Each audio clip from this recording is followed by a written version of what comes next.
Ian with Voltramoto. This is a 1994 K75 Cafe Racer.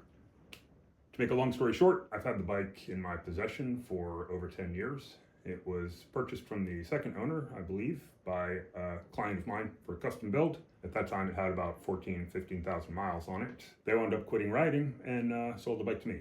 I used it in its more or less stock configuration with luggage and all as my grocery bike for the last 6 or 7 years.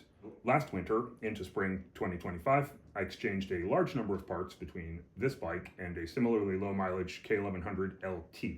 Starting up front with the triple clamps, the beefier Marzocchi cartridge forks, dual 4-pot Brembo brake calipers, floating rotors, and the wheel.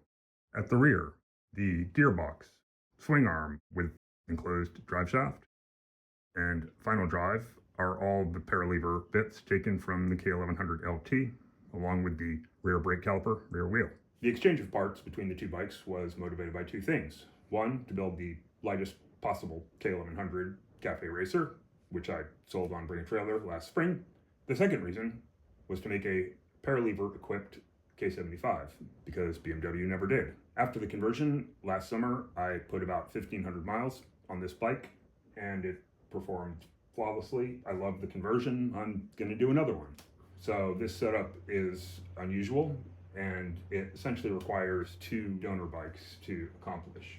Fuel tank is from the K1100 LT with the fancy gas cap, slightly larger capacity than the K75, and the lines coordinated better with the custom tailpiece with handmade seat, fiberglass pan, foam from Dynamic Systems, and goatskin cover. Seat is attached underneath with a couple of wing nuts, so when you pull the seat off, you have access to a cubby hole that's big enough for a tool roll.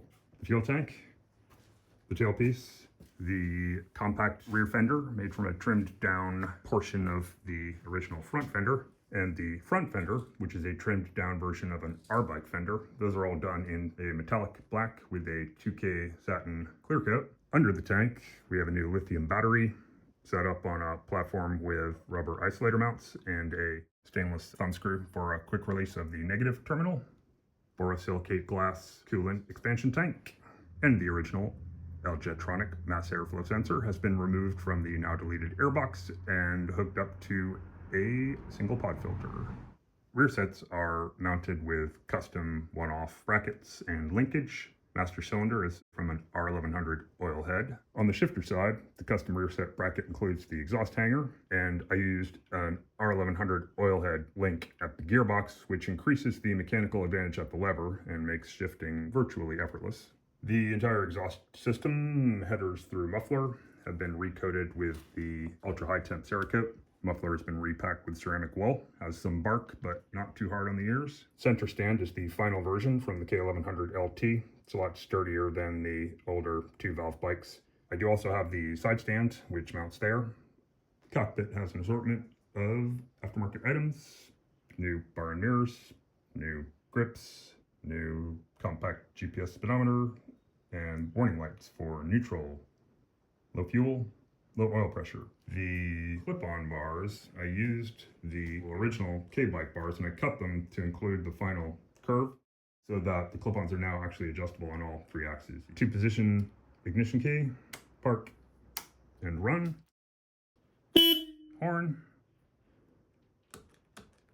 high beam flasher, turn signals, right, front, rear, left, front, rear. That's foot brake, and if I can reach the handbrake from here, there we go. And let's do a cold start. If I can reach the exhaust. Let's see, fast idle, should probably open the door.